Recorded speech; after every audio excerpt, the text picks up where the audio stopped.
একটা ছবি দেখাই আপনাদের। বানারহাট, এই বানারহাটে জাতীয় সড়কে হাতির পাল। জাতীয় সড়কের উপর অন্তত 25টি হাতি চা বাগান হয়ে রেতির জঙ্গলের দিকে যাচ্ছিল হাতির দল। কোথায় গেল তারা? কি পরিস্থিতি তৈরি হয়েছিল? রকি রয়েছে আমার সঙ্গে। রকি, দেখো, বানারহাট ব্লকের মরাঘাট মোড়ে হিন্দি কলেজ এবং জাতীয় সড়কের পাশে দাঁড়িয়ে শাবক সহ প্রায় 25টি হাতি একটি দল, যা দেখে কিন্তু রীতিমতো চাঞ্চল্য ছড়ালো এলাকায়। এদিন পথচারীরা এবং চা বাগানের শ্রমিকেরা দেখতে পান জাতীয় সড়কের পাশেই একটি শাবক সহ 25টি হাতির দল দাঁড়িয়ে পড়েছে এবং উৎসাহী পথচারীরা দাঁড়িয়ে সেই হাতি দেখতে খবর পেয়ে বনকর্মীরা সেখানে পৌঁছায় এবং পুলিশ কর্মীরাও সেখানে পৌঁছায়। বন দপ্তর সূত্রে জানা গিয়েছে যে এই হাতির দলটি হলদিবাড়ি চা বাগান হয়ে রেতির জঙ্গলে ফিরছিল। খাওয়ার উদ্দেশ্যে রাতের বেলা এলাকা পারাপার করছিল। ভোরের আলো ফুটে যাওয়ায় হাতিগুলি সেখানে দাঁড়িয়ে পড়ে। বাগানের চা শ্রমিকেরা কাজ করছে, তাই হাতিগুলিকে জঙ্গলে ফেরানো এখন সম্ভব নয়। সন্ধ্যা হলে সেই হাতিগুলিকে ফের জঙ্গলে ফেরানোর চেষ্টা করবে বন দপ্তর এবং গোটা ঘটনায় কিন্তু নিরাপত্তার ব্যবস্থা করেছে পুলিশ এবং বন দপ্তর ওই এলাকায়। বেশ, এখানে দেখলাম যে হাতি এসেছে জঙ্গল থেকে, মাঝে মাঝেই আসে। আমরা তো এই রাস্তা দিয়ে যাই, আগেও দেখেছি। এটা কোথায়? এটা মরাঘাট ফরেস্টের মধ্যে পড়ে। তো এখানে চা বাগান ক্রস করে ওরা এইদিকে মাঝে মাঝেই চলে আসে। 5-6টার বেশি হাতি রয়েছে এখানে। তো এটা কি সবসময় বেরোয় এখানে? না, সব সময় বেরোয় না। অনেক সময় দেখা, আমরা যখন স্কুলে যাই তখন দেখি রাস্তার মধ্যে মানে হাতির পুলিশ পড়ে আছে, তখন বোঝা যায় যে হয়তো সকালের দিকে বেরিয়েছিল। কিন্তু এরা যে মাঝে মাঝে এই রাস্তা দিয়ে যায় সেটা বোঝা যায়, কারণ মাঝে মাঝে এই রাস্তায় হাতির পুলিশ পড়ে থাকে। তখন হয়তো রাতের দিকে গেছে বা সকালের দিকে গেছে। এরা হচ্ছে হলদিবাড়ি বাগান থেকে বিন্নাগুড়ি বাগানে রেতি জঙ্গলে যাওয়ার চেষ্টা করতে। এবার হচ্ছে দিনের বেলা এদেরকে ড্রাইভ করা যাবে না, কারণ হচ্ছে বাগানে শ্রমিকরা কাজ করছে। এদেরকে সারাদিন পাহারা দিয়ে রাখতে হবে, সন্ধ্যার পরে এদেরকে মুভমেন্ট করানো হবে। বর্তমানে এয়ারফিল্ডে আছে, সারাদিন নজরদারি চালানো হবে। কাকসা এবং লাউদোহার বনাঞ্চলে বাড়ছে নেকড়ের সংখ্যা। গত 9 বছরে নেকড়ের সংখ্যা 4 থেকে বেড়ে এখন 28। তাদের গতিবিধির উপর নজর রাখতেই বসানো হয়েছে ট্র্যাপ ক্যামেরা।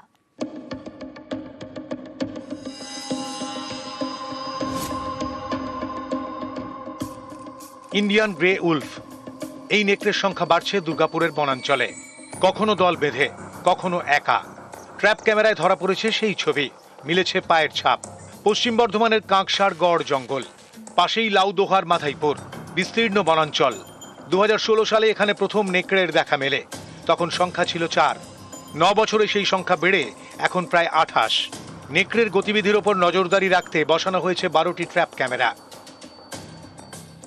বেশ কিছু জায়গায় ক্যামেরা ট্র্যাপ বসিয়েছে এবং যে ছবিগুলো তার থেকে পাওয়া যাচ্ছে বেশ মানে সন্তোষজনক সেই রেজাল্ট পাওয়া গেছে। আমরা নিজেরা বিভিন্ন মিটিং করছি তাদের সঙ্গে যে এদেরকেও বাঁচতে দিন, এরা প্রায় বিলুপ্ত প্রায় প্রাণী। দুর্গাপুরের বনাঞ্চলে বাড়ছে নেকড়ের সংখ্যা। এই বনাঞ্চলের পাশে জনবসতি রয়েছে। তাদের দাবি, অনেক সময় লোকালয়ে ঢুকে পড়ে নেকড়ে, হাঁস মুরগি তুলে নিয়ে যায়, তাই সঙ্গী আতঙ্ক।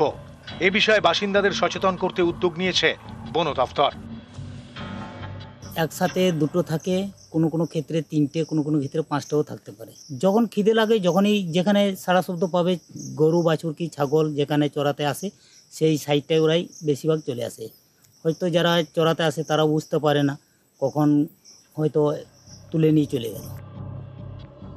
বন দপ্তরের তরফ থেকে বিশেষ নজরদারি চালানো হচ্ছে এই নেকড়ে সংরক্ষণের জন্য। পাশাপাশি বিভিন্ন বনাঞ্চলে ট্র্যাপ ক্যামেরাও বসানো হয়েছে বন দপ্তরের তরফ থেকে। দুর্গাপুর থেকে অর্পণ চক্রবর্তী, নিউজ 18 বাংলা। ফের খাঁচাবন্দি চিতাবাঘ। কালচিনির চা বাগানে খাঁচাবন্দি চিতাবাঘ।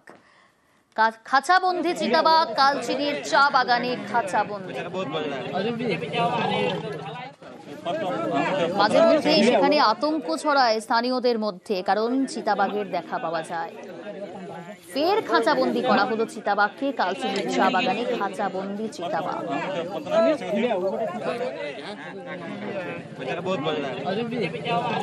কালচিনির চা বাগানে খাঁচাবন্দি চিতাবাঘ।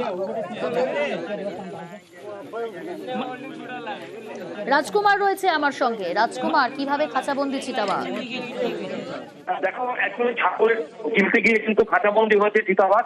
কালচিনির চা বাগান প্রায় 10-15 দিন আগে থেকে বেশ কয়েকটি চিতাবাঘ এই চা বাগানে বিভিন্ন এলাকায় দেখা গেছিল এবং তার জেরে কিন্তু এলাকার বেশ কিছু কুকুর, শূকর, বাছুর এই সমস্ত সাবার করছিল, ফলে চা বাগানের বাসিন্দারা আতঙ্কিত ছিল। অবশেষে ছাগলের টোপ দিয়ে খাঁচাপথে বন দপ্তর, বক্সা টাইগার রিজার্ভ কর্তৃপক্ষ সেই ছাগলের টোপ গিলতে গিয়ে খাঁচাবন্দি হয়েছে চিতাবাঘ এবং এই চিতাবাঘ খাঁচাবন্দি হওয়ায় কিন্তু স্বস্তির নিঃশ্বাস ফেলছেন কালচিনি চা বাগানের বাসিন্দারা। বেশ,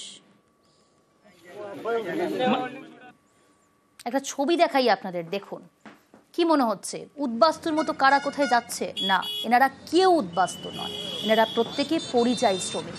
আতঙ্কের স্মৃতি নিয়ে তারা ঘরে ফিরছেন।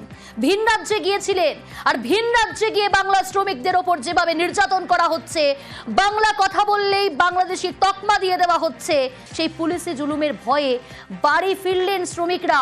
বাস ভাড়া করে নিজেরাই বাড়ি ফিরলেন। চোখে মুখে আতঙ্কের ছাপ। মুক্তা রয়েছে আমার সঙ্গে সরাসরি। মুক্তা, কি বলছেন যে সমস্ত পরিযায়ী শ্রমিকরা আতঙ্ক নিয়ে ফিরলেন, কি অভিজ্ঞতা তাদের?